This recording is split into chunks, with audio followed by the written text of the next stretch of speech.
Chairman. Happy New Year to you all, as it's our opening meeting of 2017.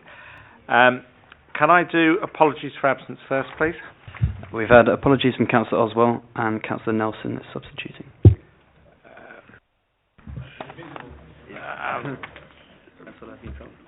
No, that's fine. She may join us in due course. Just for the information of those watching, if a councillor does join us late, as long as they've heard the whole of the item, including the officer presentation, any petitions raised, they can partake in discussion and vote on it. If they do arrive partway through an item, they have to sit out of that item. That is the rules of the game. Can I take the minutes of our meeting 6th of December? Are they an accurate record and can they be approved? Thank you. There are no matters that have been notified as urgent tonight. The agenda we are taking is the one that was published, with the exception of item 11, Phase 6 and Andrews Park, which was withdrawn by the Director of Planning earlier today. So that one has gone. All the others we will take. They're all in Part 1. Any declarations of interest? I'm expecting one. Thank you, Chair. Yeah, declaration of interest on item 9 as an employee of Brunel University. I might, in that case, if given that we're into the non-petition land by then, to save moving around, I'll take that one last, which will just make it simpler. Rather than having to go out and then go and find people and do all the other things we have to do. No.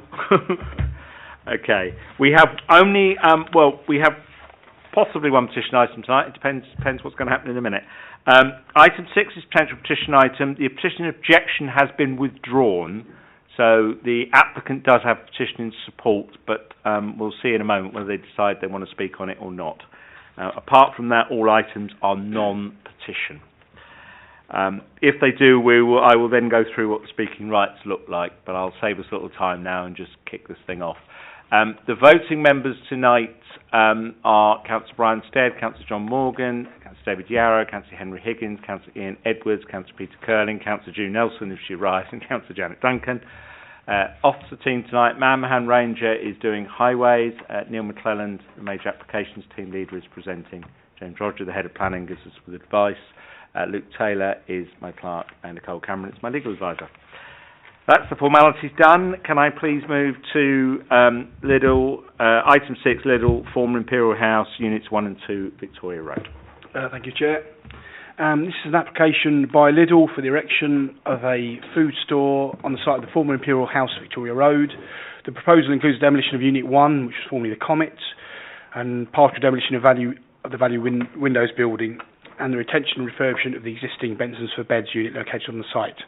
Imperial House itself was previously a car showroom. Oh, hold on. Here we go. This is a resubmission of a similar scheme which was presented to the Majors Planning Committee back in November 2015, where the offer of recommendation for approval was agreed. That planning permission has not been issued as the 106 hasn't been signed, but it does establish the principle of replacing the buildings to be demolished with a discount food store.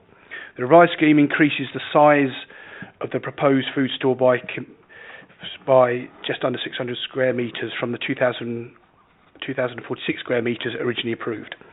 The number of car parking spaces serving the large food store and the retained Benson's for Beds increases from 104 to 123. As set out in the report, the increase in floor space and additional car parking are considered acceptable. This application was deferred by members on the 4th of October committee when it became apparent that the delivery and service arrangements proposed were not workable.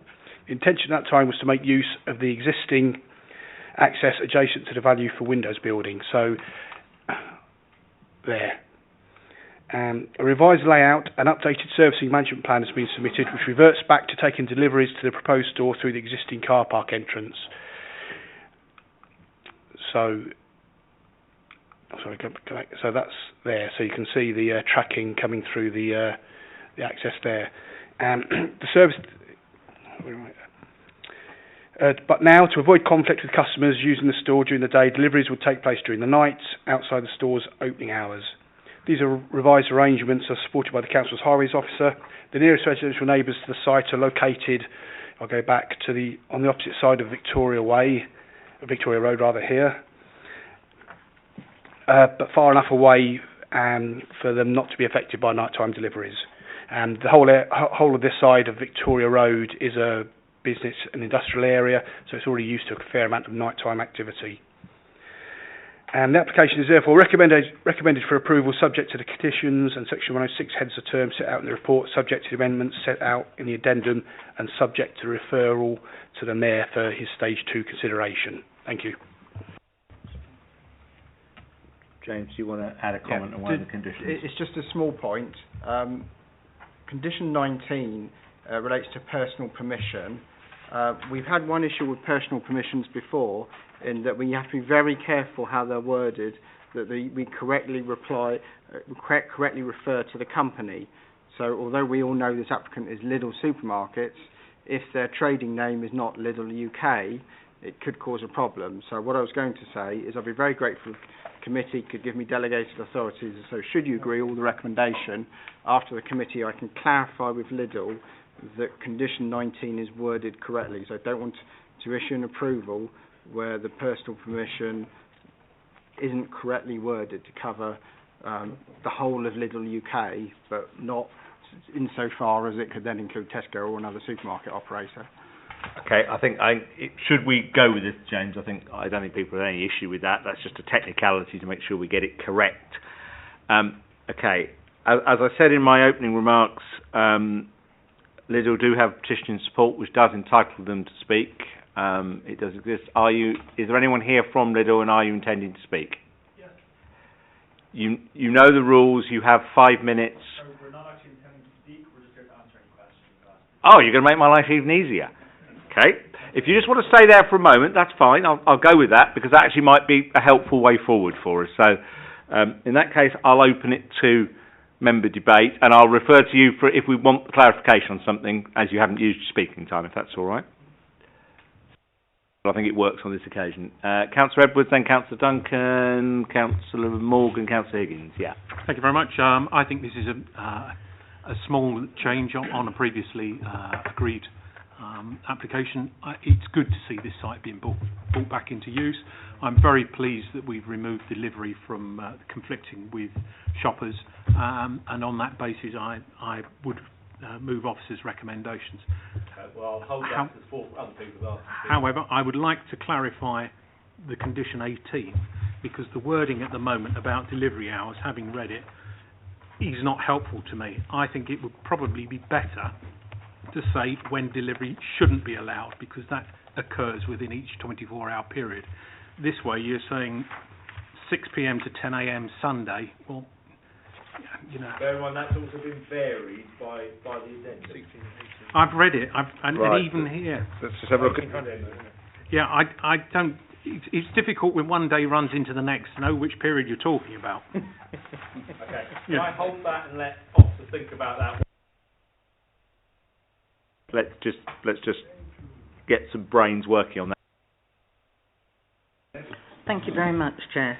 I just wanted to ask the representative from Lidl, in our report it says that if the heads of terms set out above have not been finalised by the 31st of January, so that's this month, just in a few days' time, that we delegate a refusal. Now, I know that the Section 106 wasn't signed before. Are you further on? Can you meet this time frame, or do we need to look at another one? That's a valid point. I would suggest that you extend that by perhaps an additional 8 weeks, just to give us some time. I think that maybe the date wasn't updated from our last planning committee. Okay. It's on page 8, Chair. Right, I think so. You're happy with that, James? Yeah, no, it makes sense. Thank you. So if we change it to 31st of March, that. Yeah, we're all happy with that. If that's, I mean, to be fair, you do have the ability to vary those a bit anyway, James. 31st of March, if that's for all parties, that will make sense for me. Councillor Morgan, then Councillor Higgins. Thank you very much, Mr. Chairman. Can I just ask the officers to clarify what happens if Little UK is taken over by Tesco's or changes name for whatever reason? Does your condition still stand?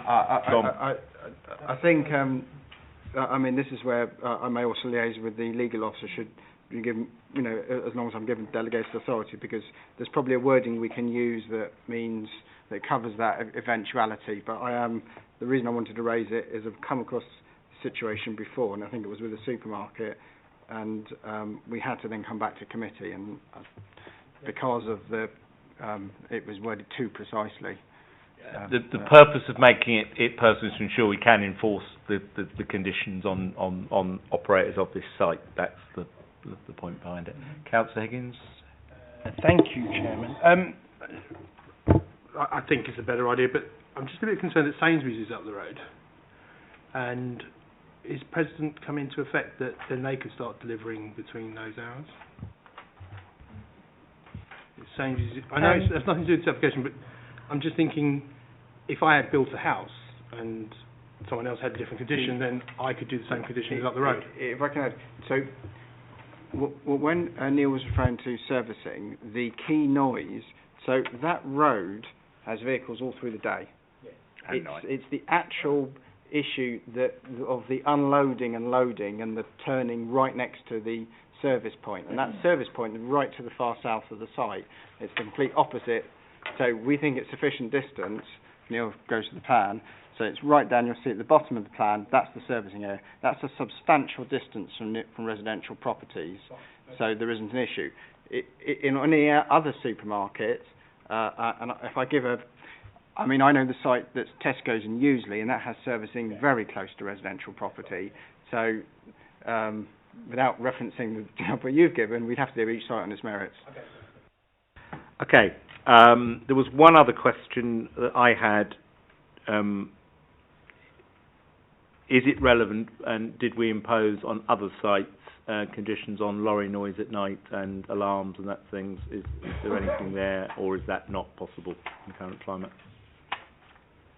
And we have imposed a no reversing alarm condition before, where we think it might be a noise issue. I don't know whether. Or does it not apply because it's too far away? Yeah, the issue here is that we're trying to encourage nighttime deliveries, and we think it's happening because of the location at the far corner of the site. We haven't done the additional conditions. I think that's fine. We have a proposal on the table that the officer report is accepted as varied by the addendum, and we've given the head of planning delegated authority to do 19. 18 was the only outstanding. We could flip the condition on its head, so effectively we were saying no deliveries should occur during the following hours. Absolutely. And then that might be clearer. Could we delegate to the head of planning just to tidy that up? With the principle we're all happy with. Could we just flip the wording round? Councillor Higgins, you about to be the seconder? I will second. Good. All those in favour, please clearly show. That one's approved. Thank you very much. Thank you. Right. Items, I'm going to take items 7 and 8 together because clearly the same issues apply to both. Neil, would you just explain very briefly? I think most people understand it, but we'll do the presentation to explain what these are. Members will be familiar with this site. I think this is the committee on a row where I presented here we go. So items 7 and 8 are both for the music box Old Vinyl Factory. I'll quickly run through these plans. I'll go to the main image. So this is item. So in summary, this application relates to music box, which is phase of the Old Vinyl Factory, which is the car park. And you'll recall granting reserved matters approval for this phase at December's Major Apps Committee, subject to an additional condition requiring committee approval for the image to go on the exterior of the building, of the proposed building. The applicant has now made 2 applications to discharge this condition, both of which are on tonight's agenda. The first, item 7, which is this item, seeks approval for the original unedited image first presented to members. So that's the image there. So that's the main image. You'll also see partial images on the side elevations there. Item 8 is the second application, which seeks approval for an image of the dog speaking into the microphone. So both images, I think I've got both images on the same screen, so just hold that in your mind there. So we're basically recommending approval for both schemes. You have to consider both schemes. We're not picking a winner or a favourite. And I would just draw members' attention to Part 60 of the MPPF, which states that planning policies and decisions should not attempt to impose architectural styles or particular tastes, and they should not stifle innovation, originality or innovative thought. Unsubstantiated requirements to conform to certain development forms or styles. It is, however, proper to seek or promote or reinforce local distinctiveness. So just hold that in your mind as you're considering this application. So, as I said, we're recommending both of these for approval. Right, I'm going to open this one up, and away we go. Councillor Curling. Right, thank you, Chair. No surprising in that I prefer the second one. The first image, I mean, bearing in mind what the officer has just read out, the first image, it is quite distinctive and whatever, but it is still people screaming, and it seems to lose, in my view, the relevance. I know they're screaming about Beatlemania, but there's nothing to suggest that, and anybody under a certain age would have absolutely no idea what those girls were screaming about. Perhaps because they've seen ghostly images next to them, maybe. The other item 8, does actually show and have relevance to the old vinyl factory being the home of EMI and HMV, and it has far more relevance and is far more distinctive to what the site and the heritage of the area is all about.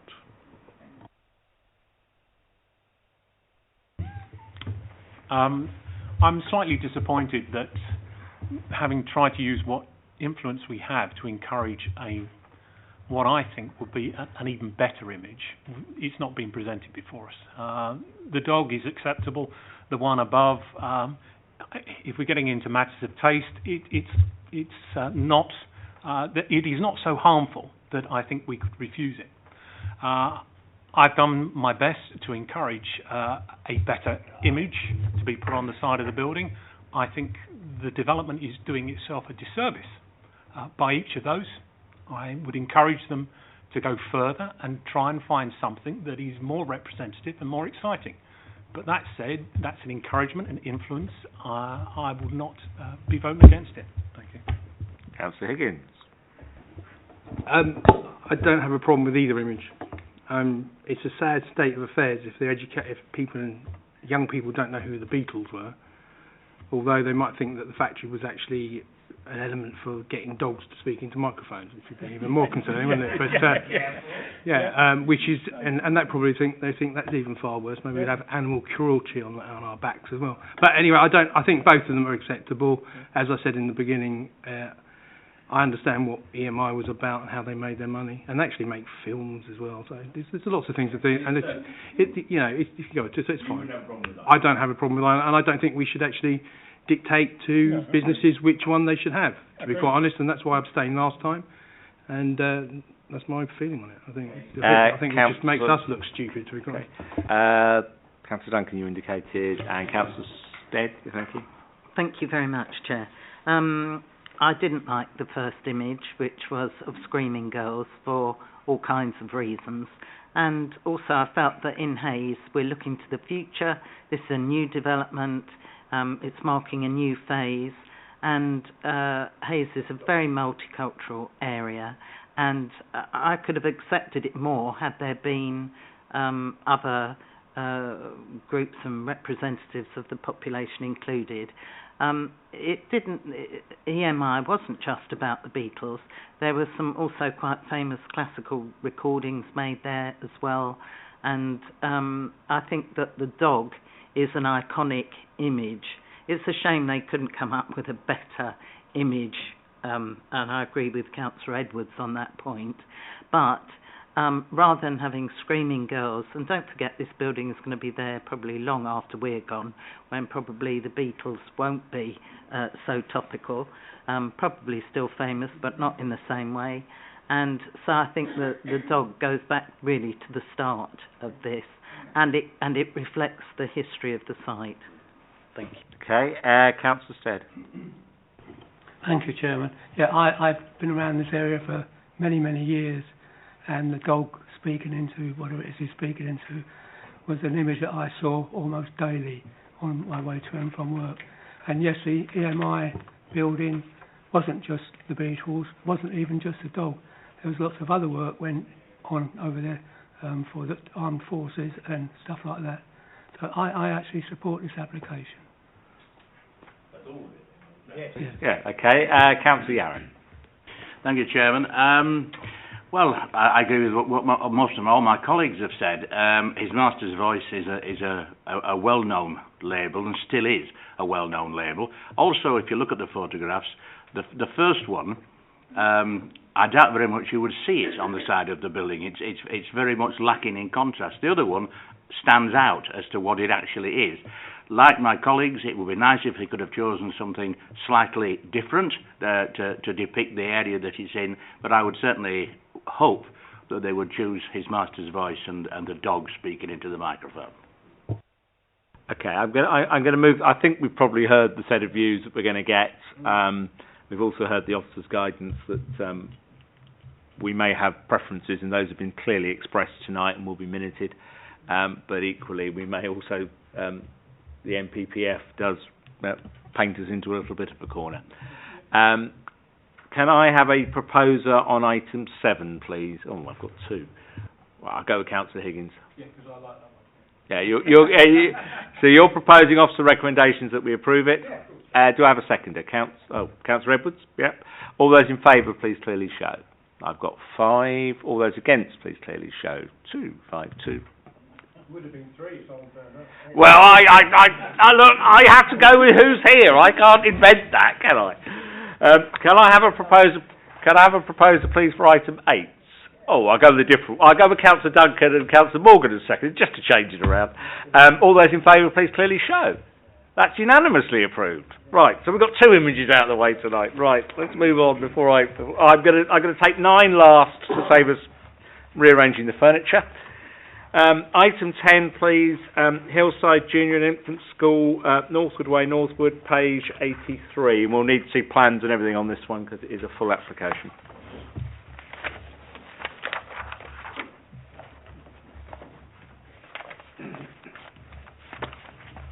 Thank you, Chair. This is an application. This application seeks full planning permission for the provision of a new junior school building and associated works at Hillside Infant and Junior Schools in Northwood. The proposal involved the provision of a new 2 to 3 story classroom. So that's the existing building there. If I go back and show you the playing field, so that's the playing field there. That's a hard surface playground there and car park. That's your existing school. If I go forward, the yellow building there is a new 2 to 3 story extension. See the reconfiguration of the playing fields to provide a grass pitch here and all-weather pitches there. Car parking spaces here and a drop-off point for pick-up and drop-off of children. The proposal would enable the expansion of schools from 2 forms of entry to 3 forms of entry, allowing it to cater for a total of 675 pupils, and that's including a nursery. The proposal fully complies with the aims of the National Planning Policy Framework, the London Plan and local plan policies which seek to encourage the provision of new and or enhanced educational facilities. Furthermore, whilst it would result in some loss of playing field, it is considered that provision of alternative high-quality sporting facilities and improvements to the existing drainage would be of sufficient benefit to sport as to outweigh this loss.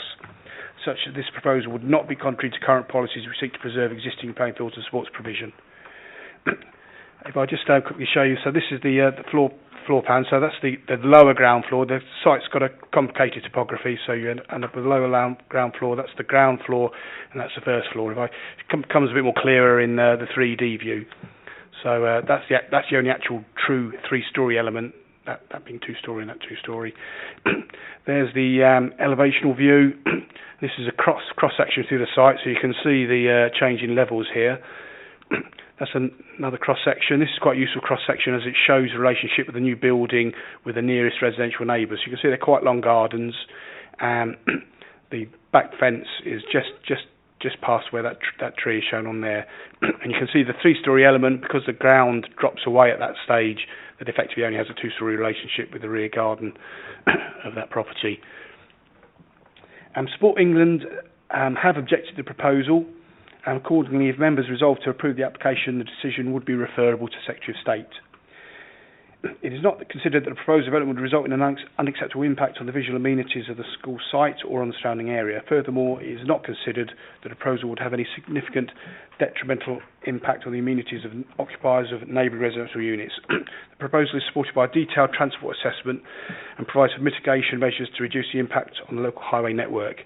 If I just go back to the site layout, maybe explain this a bit more clearly. What is being introduced, so this is the number of car parking spaces being increased by 9, that's for staff, but there's also a new entrance into the site being created here, which allows a one-way sort of route around here, and there's 9 spaces there, and the idea is that will be dedicated for child drop-off and pick-up. So with those measures in mind, officers are happy with the application and recommend it for approval, subject to the conditions set out in the report as amended in the addendum. Thank you, Chair. There's also, I draw members' attention to the addendum. There was a lengthy explanation of the Sport England position in the addendum as well. Okay. There's no petitions on this one, so let's move it forward. Councillor Higgins. I move the officer's recommendation.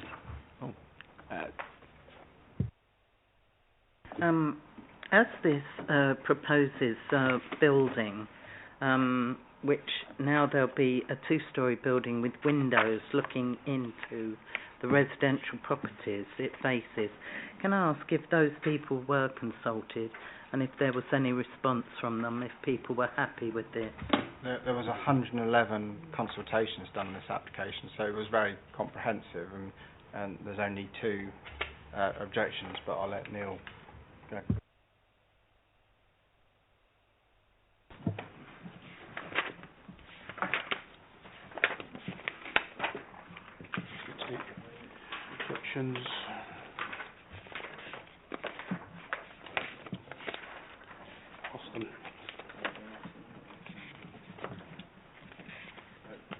I mean, to answer your question, Councillor, the objections relate to the usual sort of highway-related issues that we would always get some level of objection of on any school, and we have not actually had any objection to a neighbour impact, which I think relates to the fact that there is vegetation at the end of gardens and the distance involved.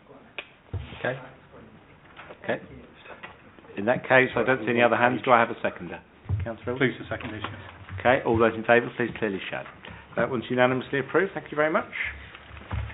I now move, item 11 has been withdrawn. I now move to item 12, 1 Union Business Park, Florence Way, Uxbridge.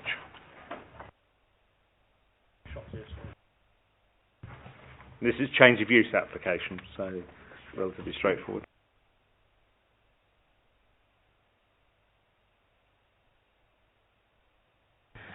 Good Chair, this application seeks to change the use of the existing warehouse building at 1 Union Business Park, which is located within the North Uxbridge industrial business area here.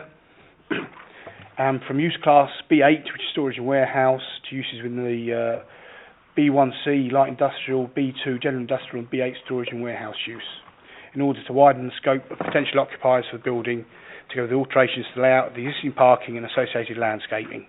As part of the works, ancillary office accommodation, currently located in this wing here, will be removed. alterations allowed includes the reconfiguration of the car park with a reduction of car parking spaces from 91 spaces to 75, of which 7 would be disabled, increasing from the single disabled space currently provided on site. And remodelling of the car park would also reduce the area of landscaping to the east of the office annex, but extend the soft landscaping around the southern end of the annex, which is adjacent to the canal. I'll just go show that plan there, because it is in relation to the canal. Provision would also be made for the parking of 20 cycles. As regards the external alterations to the building, the ground floor windows on part of the west elevation of the building will be replaced by cladding.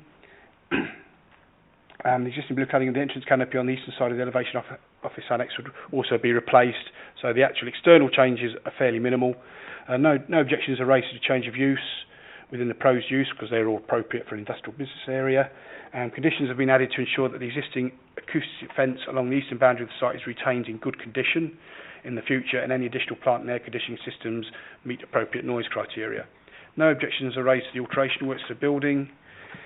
The Council's Highway Engineer advises no objections are raised to changes of use and external works, subject to conditions to restrict the building to the specified use classes, which the report does. The scheme is therefore recommended for approval, subject to conditions as set out in the report and the amendments set out in the addendum. Thank you, Chair. And amender instead of in motorcycle space. Sorry, the easiest way to do motorcycles, if members wish to include this, is that would be to add 5 to say if a condition with words to effect that notwithstanding the submitted plans, 5 motorcycle spaces shall be provided adjacent to parking space 9, which is has an area of landscaping next to it close to the site entrance, and referencing the relevance drawing number. I state 5 spaces because that's how many you'd have if you applied our standard. If members delegated to me, I can I'm sure members, if they approve this, they will. Yeah, you could sort that one out afterwards. Quick question on this: how close is this one to the nearest residential? In terms of, we've got noise in terms of extraction systems, but obviously the question would be: we're now allowing industrial use, so therefore, could there be noise more generally? And then the follow-up to that is there any hours restrictions on this in terms of usage? And again, that is relevant to its closeness to the residential and whether we would be able to justify anything. So that's the building there and the site perimeter, the red line there. So you can see that there is resi. Not very far away. Not that far away. But obviously the access is on here, yeah.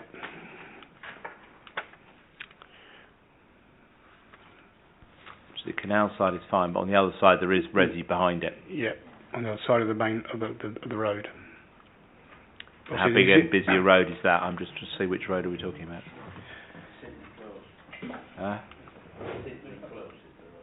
So it's not that.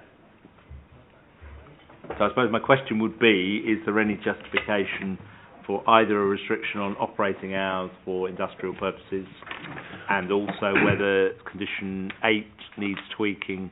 Well, it says new plant extraction systems, but does it need tweaking to cover industrial use if that becomes the case? Well, it is a designated industrial and business area, so normally we would seek to prevent imposing hours restrictions uses on appropriate uses within the industrial estate. The idea is to make it as viable as possible. It's currently vacant, and the idea is we want to make it as viable as we possibly can through this consent. Hold on that for a minute, having raised it. Councillor Edwards. Thank you, Chairman. Whilst I would understand and accept not wishing to limit the operation of the business park, we are introducing a new use here. At the moment, it's warehousing, which is probably not as noisy as general industrial and light industrial. My concern is about the impact that may have on those houses that are very close.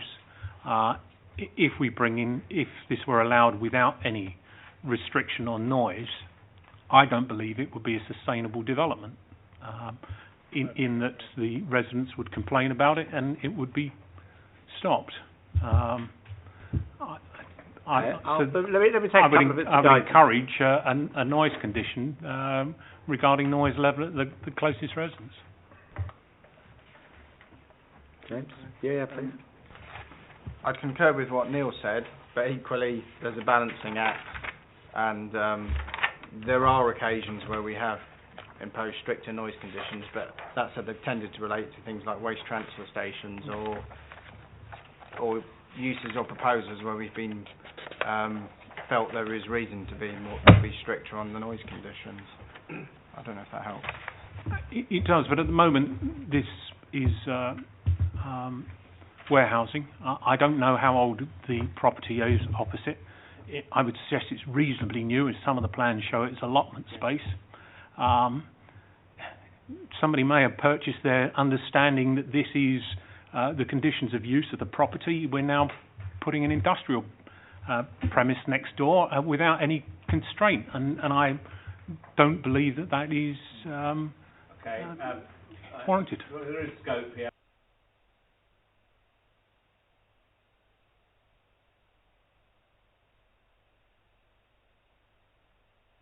Something else. Quickly. Something else. Is that okay? Have you got something else other than the noise? Yes. Can I hold that for a second? Just do the noise and get rid of it. There's operational times. I don't know whether that's. Yeah. Well, I'll hold the whole bit of the operational times because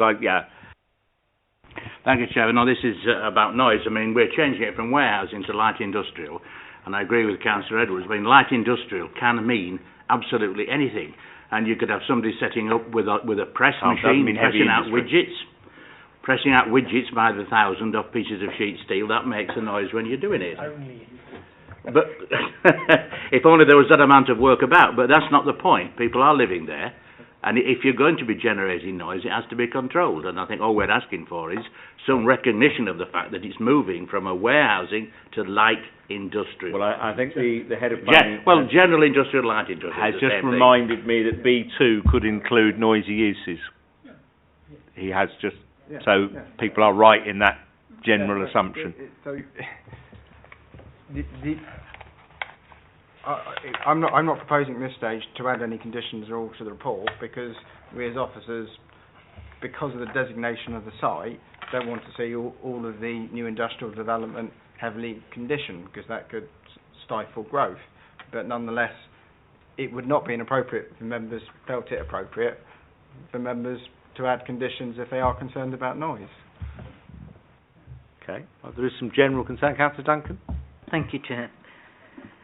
Light industrial, by its definition, is something that can be carried on in a residential area. There are no noise, fumes, etc., etc. That's the definition of light industrial. I don't have an objection to that. I don't have an objection to the warehouse. I do have an objection to general industry so close to these properties, and a number of properties as well. So if it is going to be there, and this is traditionally what went behind the making of development plans and the whole planning process, if you remember, to separate out uses so that, yes, things that did need to be noisy could be near other noisy uses, and that didn't disturb anybody. You didn't put it next to housing or the other side of a canal to housing. So I do have concerns about that, the same as colleagues on the other side of the table. The other thing is, I noticed that the office use is reduced in this case. I think it's to 900 and something square metres, and I know we've sought to protect this and agreed that this is one of the industrial areas that we do want to protect in the borough, with an Article 4, I think, is it, as far as we possibly can, the same as Stockley. My only concern is if parts of it are going to office now, even though it's a reduction, could that be taken for residential or something like that at some point? Because then it would just come under that legislation that would just enable it to slide into another use and out of control when we're trying to keep this as an employment area. I'll hold that, because that does relate to the Article 4, I think, which I'll ask the legal officer to comment on in a moment, or the head of planning. Sorry, Condition 4 covers that. Oh, Condition 4 has covered it. Right, Condition 4 so we've nailed that one. Yeah. So I think there's a general concern from members that we want the noise condition, given the B2 in here, to be strengthened. In other words, not just to relate to new plant and air extraction, but actually to relate to uses, I think would be the way to do that. sorry, just to clarify, so this is an IBA where B2 is acceptable in principle. It's more whether you, as a committee, feel that it's so close to neighbouring property or sensitive noise sources that you feel that we need to strengthen the conditions. I mean, there is an acoustic fence and condition 8, but it's whether you feel additional conditions are required. I think that's where members are, by the sounds of it, at the current moment, if I'm reading the mood of the room correctly. I think so. Councillor Stead, and I know Councillor Higgins wanted to come in as well, so I've got Councillor Stead and then Councillor Higgins. I'll come back up the table, and that way I won't forget. Thank you, Chairman. I won't be long. It's just a question of, on the agenda, it's already there, page 159, but there are no hours of operation provided in the application form, but given the proximity of local dwellings, I assume it will not be 24 hours for HGV deliveries. So it's talking about deliveries now as well as the noise from the unit. Where's that on? Page 159. Just about 5/8 of the way down. That's the highway engineer's comments, not EPU. So there are no operations, Well, the highway officer's assuming there's not 24-hour deliveries, which is interesting. But yeah, it could be.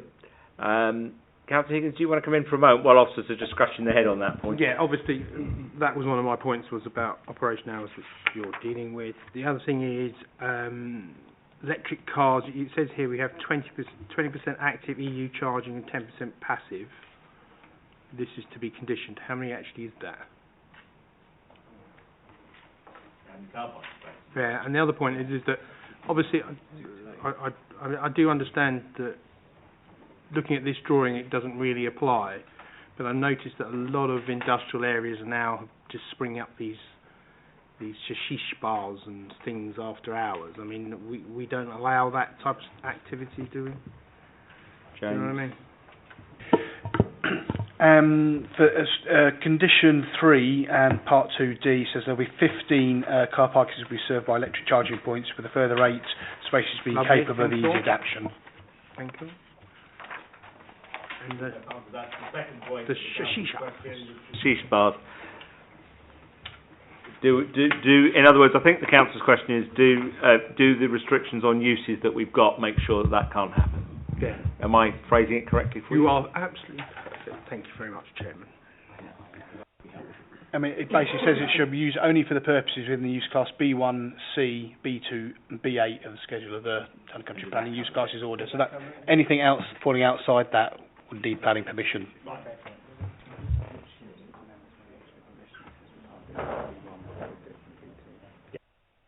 That in a minute.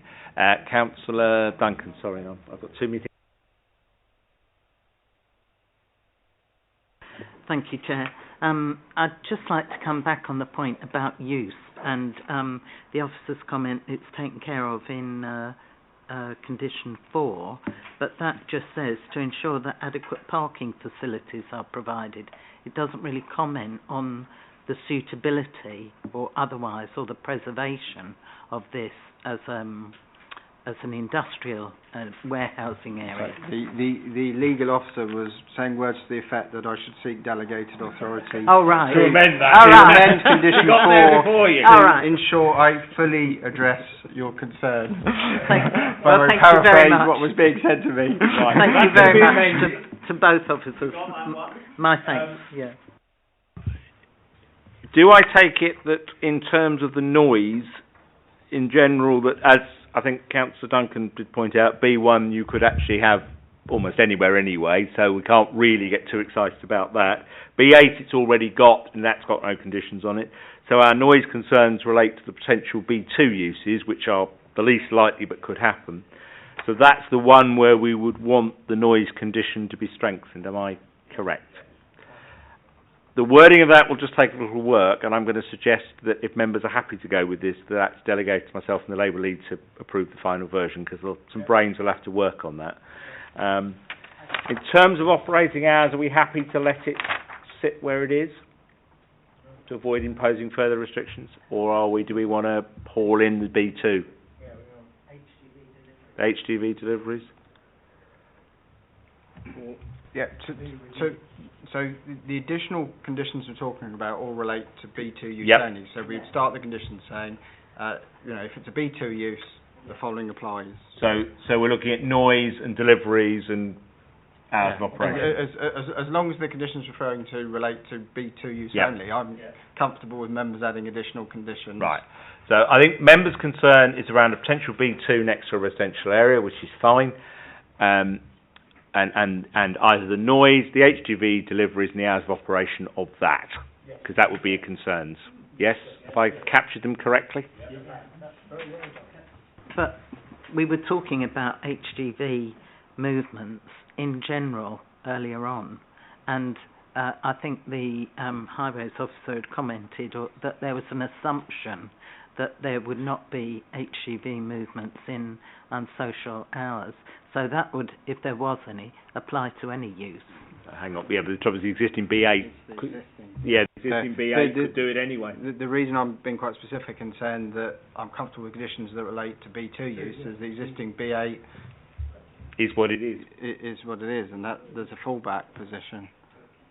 Couldn't condition a B8, we'd struggle to condition a B1 too much because you could have one of those in a residential area without too much control. So if we accept it's the B2, and then we're looking for officers to draw up amended conditions in relation to noise, operating hours and deliveries, and delegated out for approval to myself and the Labour lead. With those changes, and the fact that condition 4 will need a reword, delegated to the head of planning, can I have a... Sorry? Plus motorcycles, if members. And plus motorcycles, I think members got that one earlier. Councillor Higgins, you about to propose that lot for me? That'll be fine. A seconder, please. Thank you, Councillor Edwards. All those in favour, please show. That one's approved. Thank you very much. Right, I now move to a site we all know well, and that is, I'm going to call it Padcroft Works, because I think that's what we all know it as. This is an amendment which is actually, I think, in essence, simpler than the report would have you understand. I won't labour it then. No, please, can we keep to the... So originally, back in 2015, we got a consent for a 208 unit scheme. Later in 2015, that was amended to a 308 unit scheme, which got permission.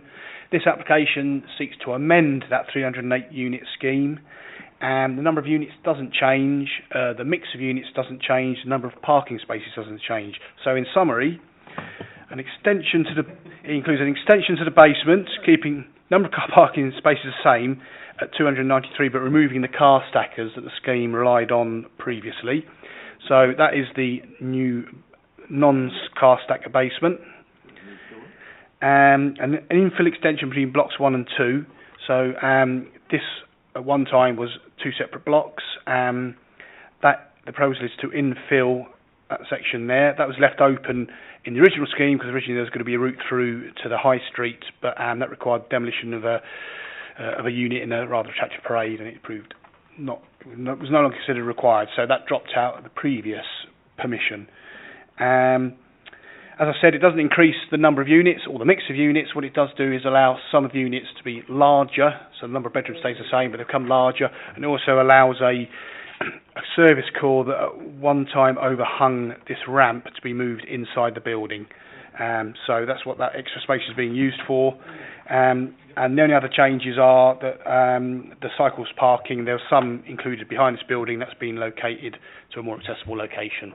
So overall, the change is considered minor, and it's recommended for approval. Councillor Higgins. I move forward off as a recommendation. I think it's a lovely. Councillor Morgan, you got a second, or you got? You are. Is anybody? But just before I'm not rushing. With no other views. I'm taking it. No. In that case, all those in favour, please clearly show. Unanimously approved. Thank you very much. That concludes your involvement, Councillor Curley. We have one item to go back to. No, he was quite declaring an interest, and therefore has to leave at this point. Okay. Councillor Curling has departed, and then we can... And we do item 9. Is she coming in?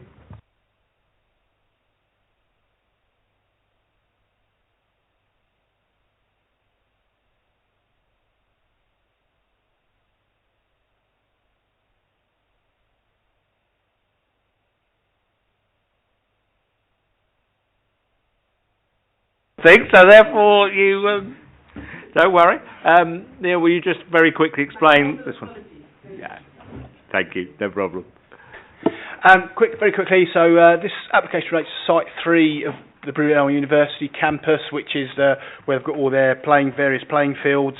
It relates specifically to what we call the cemetery playing field at the end there, which is adjacent to the cemetery around there. It's a rugby pitch, floodlit rugby pitch.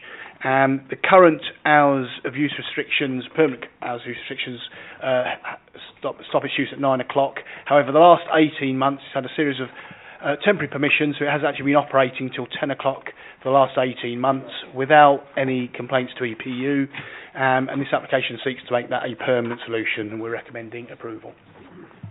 Councillor Higgins? I agree with officer's recommendation on this. Oh, yeah, Jolly there's a good correction required, apparently. Yeah, I have double-checked with EPU, and there was an issue that they have dealt with in the past 18 months to do with the American football team whooping, and that has been dealt with in liaison with Brunel University. So, Councillor Higgins, you were about to do something useful. Going to propose officer. Thank you. Now they're playing American football. I don't know what else to do. Thank you for that. Councillor Morgan, you seconding. All those in favour, please clearly show. That's unanimously approved. Thank you all very much indeed. 10 to 7. Thank you for your time.